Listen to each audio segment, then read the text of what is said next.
নমস্কার বন্ধুরা, সবাই কেমন আছো? আমি পাপড়ি কিচেন থেকে বলছি। আর আমি কিন্তু আমার পরিবার নিয়ে ভালোই আছি। তোমরা কেমন আছো সবাই? আর ভালো থাকো এই আশীর্বাদই করি। দেখো নিয়ে আসছি বড় বড় সাইজের চিংড়ি মাছ। আজকে কিন্তু আমি একটা রেসিপি করব। এটা কখনো কেউ খাইছো কিনা জানি না। এখানে কিন্তু নদীর চিংড়াই আছে। এটা কিন্তু কাঁঠালি চিংড়া, কিন্তু ডিম নাই। আর কিছু আছে বাদাইয়া চিংড়া, তোমরা কি নামে চিনো তা জানি না। চিংড়াগুলোর সাইজ কিন্তু বন্ধুরা অনেক বড়, মোটামুটি ভালো সাইজ। আর সাথে নিয়ে নিয়েছি নারকেল, বরিশালের নারকেল বাবা বাড়ির থেকে আনছে। এখন এটা আমি সুন্দর করে ভেঙে কুড়িয়ে নেব। তারপরে কিন্তু আজকে রেসিপিটার নাম হইল চিংড়া মাছের পিঠা। কখনো কেউ কত পিঠাই তো খেয়েছো, চিংড়ি মাছের পিঠা খেয়েছো কিনা জানি না। এখানে দেখো বন্ধুরা, নারকেলটা কিন্তু ভেঙে সুন্দর করে কুড়িয়ে নিয়েছি। এখন কিন্তু এই নারকেলটা আমি প্রথমে একটু ব্লেন্ডার করে নেব, তারপরে চিংড়ি মাছের সাথে আবার ব্লেন্ডার করব। পাটায় আমি বাটবো না, এটা পাটায় বেটেও করা যায়, ব্লেন্ডারেও করা যায়। তোমরা যেভাবে খুশি সেভাবেই করতে পারবে। আর এই নারকেল কিন্তু বন্ধুরা বরিশালের নারকেল অনেকটা কিন্তু মিষ্টি হয়। অন্য অন্য জেলার নারকেল কিন্তু তেমন একটা মিষ্টি লাগে না, কিন্তু বরিশালের নারকেল কিন্তু প্রচুর মিষ্টি হয় বন্ধুরা। আর মিষ্টি মিষ্টি হইলে কিন্তু এই পিঠাটা খেতে কিন্তু খুবই মজা লাগে। আর কিভাবে বানাই দেখতে থাকো বন্ধুরা, সাথে থাকো। দেখো বন্ধুরা, পরবর্তী স্টেপে চলে আসছি। এখানে চিংড়ি মাছগুলো সুন্দর করে একবারে মোটা মোটা যে চামড়াটা ছিল এটা ছাড়িয়ে নিয়েছি, কারণ ওই শক্ত খোসাটা রাখা যাবে না। সব চিংড়াগুলো বেছে নিয়েছি, আর সাথে তো নারকেল দিয়েছি, আর দিয়েছি আস্তে আস্তে কয়েকটা রসুন। এখানে কিন্তু কোনো পেঁয়াজ ব্যবহার করব না। আর এখানে দিয়ে দিচ্ছি কাঁচা লঙ্কা পাকা। এখন আমি এটা একটু হাত দিয়ে মেখে নেব। তারপরে আমি এটা ব্লেন্ডারের বাটিতে ব্লেন্ডার করে নেব। এটা বন্ধুরা তোমরা পাটায়ও করতে পারো। এখন আমার একটু সময় হাতে নাই, সময় খুব কম, তাই আমি এটা ব্লেন্ডার করে নেব। এটা পাটায় বেটে নিলেও ভালো হয়, একটু সময় লাগবে পাটায় বেটে। দেখো চিংড়ি মাছটা নারকেলটা আমি একসাথে মিক্সড করে নিয়েছি। এখন আমি একটা ব্লেন্ডারের বাটিতে দিয়ে দিচ্ছি। এটা আমি ব্লেন্ডার করে নেব, অল্প অল্প দিয়ে তারপরে ব্লেন্ডার করে নেব। দেখো দেখো বন্ধুরা, আমি কিন্তু ব্লেন্ডারে ব্লেন্ড করে নিয়েছি। আর এটা থেকে অতটা মিহিন হয় নাই, আমি আর একটু পাটায় করে নেব। আর পাটায় যখন করব তোমাদের দেখিয়ে দেব, কারণ পুরাটা যদি পাটায় বাটতে যাই তাহলে আমার অনেকটা সময় লাগবে। এর জন্য আমি হাফ ব্লেন্ডার করে নিচ্ছি। আর এরপরে আর একটু যে মিহিন করা লাগবে সেটা আমি পাটায় করে নেব। দেখো বন্ধুরা, এই সাইডেটা কিন্তু আমি পাটা দিয়ে বেটে নিয়েছি, আর এই সাইডেরটা কিন্তু আমি ব্লেন্ডার করে নিয়েছি। এখন কিন্তু এটাও পাটায় বেটে নেব। আর এটা কিন্তু একবারে মিহি করে বেটে নিয়েছি। দেখো বন্ধুরা, আমি কিন্তু সম্পূর্ণটা পাটায় বেটে নিয়েছি। এখন আমি পরবর্তী যে প্রসেসগুলো আছে সেগুলো করে নেব। এখন দিয়ে দেব পরিমাণ মতন হলুদ। আর প্রচুর বাহিরে বৃষ্টি হচ্ছে বন্ধুরা, বৃষ্টির তো শব্দ শোনা যাচ্ছে। দেখো হলুদটা দিয়ে দিয়েছি। আর এটা দিয়ে কিন্তু আমি তোমাদের দুই ধরনের রেসিপি করে দেখাচ্ছি। একটা হইলে আমি তেলের উপরে বড়া করব, আর একটা কলার পাতায় দেব। আর রেসিপি দুইটা তোমাদের কাছে কেমন লাগে কমেন্টে জানাবে বন্ধুরা। যেহেতু নারকেলটা প্রচুর মিষ্টি, সেক্ষেত্রে এখন দেখো নিয়ে নিচ্ছি কিছুটা ভাজা জিরার গুঁড়া, এটা দিয়ে দেব। তখন আমি অল্প একটু লবণ দিয়ে দিয়েছিলাম। আর এখন কিন্তু আমি হলুদ, মরিচ, লবণ, জিরার গুঁড়া আর হইল সব কিছু দিয়ে আমি মেখে নিচ্ছি। এর ভিতরে দিয়ে দেব পর্যাপ্ত পরিমাণে সরিষার তেল। এই রেসিপিটা করার জন্য বন্ধুরা চেষ্টা করবে সরিষার তেল দেওয়ার। সরিষার তেল না দিলে কিন্তু ভালো লাগবে না খেতে। দেখো মাখায় কিন্তু আমি অনেকটা সরিষার তেল দিয়ে দিচ্ছি। আর এটাই কিন্তু এরভাবে সরিষার তেল দিয়ে করলে খেতে কিন্তু বন্ধুরা অসাধারণ হয়। আর এই রেসিপিটা এত একটা ইউনিক রেসিপি, সেটা বলার মতো না। এটা কিন্তু আমরা বরিশালে প্রচুর খেয়ে থাকি। তোমরা যদি এখনও বন্ধুরা কখনো না খেয়ে থাকো, যদি বাসায় চিংড়ি মাছ বা নারকেল থাকে, তাহলে এই ধরনের রেসিপি তোমরা করে নিতে পারো। আর খেতে কিন্তু বন্ধুরা অসাধারণ হয়। একবার বন্ধুরা তোমরা খেয়ে দেখবে, তারপরে কমেন্টে জানাবে যে কেমন হয়। দেখো আরও কিছুটা তেল দিয়ে দিচ্ছি। এখন আমি যে কলা পাতায় দিব সেই পাতায় এর অর্ধেকটা আমি সাজিয়ে নেব।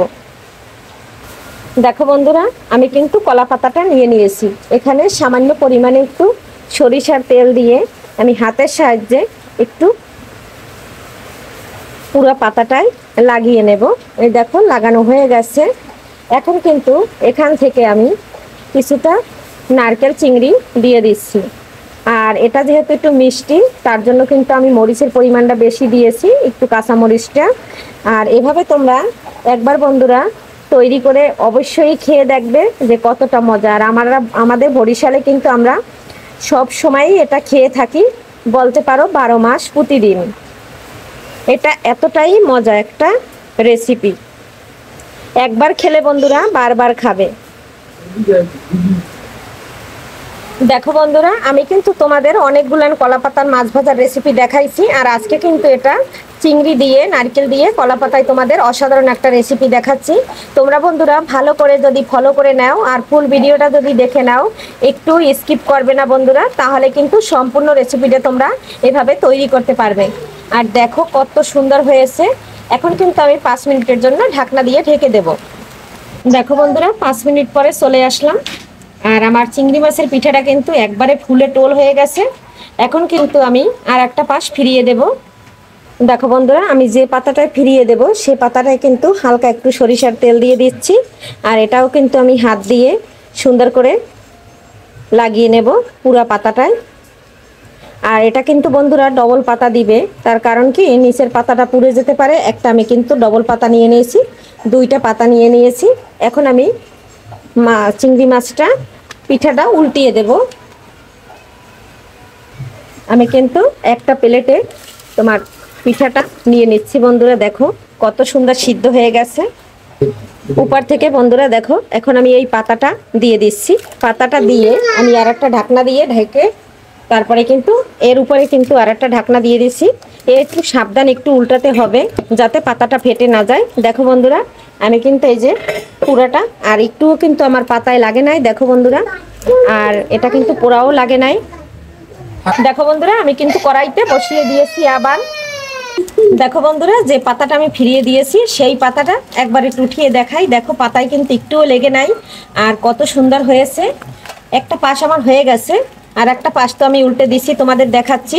যখন এভাবে পাতার সাহায্যে উল্টে দিবে বন্ধুরা, একটু সাবধানে উল্টাবে যাতে পাতাটা ফেটে না যায় বা ছিঁড়ে না যায়, তাহলে কিন্তু ভিতরের যে মশলাটা আছে তেলটা আছে এটা পড়ে যেতে পারে।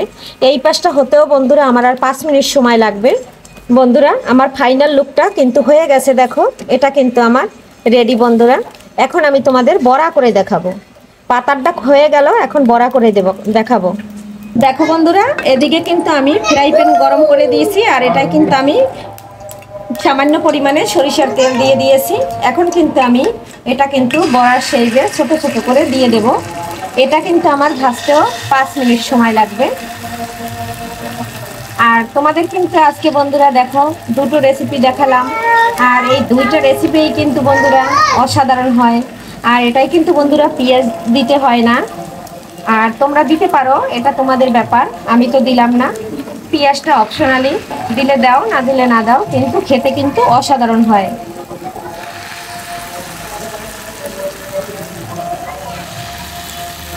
আর দেখো আমি কত সুন্দর করে দিয়ে দিয়েছি। আর বন্ধুরা, একটা বড়া দিয়ে কিন্তু অনেকগুলান ভাত খেয়ে নিতে পারবা, প্লেটের ভাত নিমেষেই শেষ হয়ে যাবে। দেখো বন্ধুরা, এই যে 5 মিনিট পরে চলে আসলাম। এখন আমি একটা করে একটু উল্টে দেব, একটা একটা এভাবে উল্টে দেব, সম্পূর্ণটা আমি উল্টে নেব। দেখো বন্ধুরা, সবগুলান কিন্তু আমি সুন্দর করে উল্টে দিয়েছি। আর এই নারকেলটা কিন্তু একটু মানে ডাবের থেকে একটু বেশি হইলে ভালো হয়। আজকে নারকেলটা আমার ঝুন।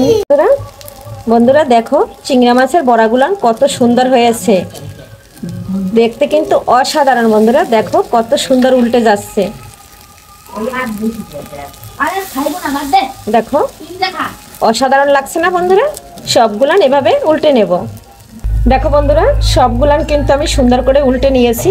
এখন আমি সামান্য পরিমাণে একটু সরিষার তেল দিয়ে দেব। এটা দিয়ে ওই পাশটাও একটু ভেজে নেব। আর আজকের রেসিপিটা কিন্তু বন্ধুরা এখানেই বিদায় নিচ্ছি।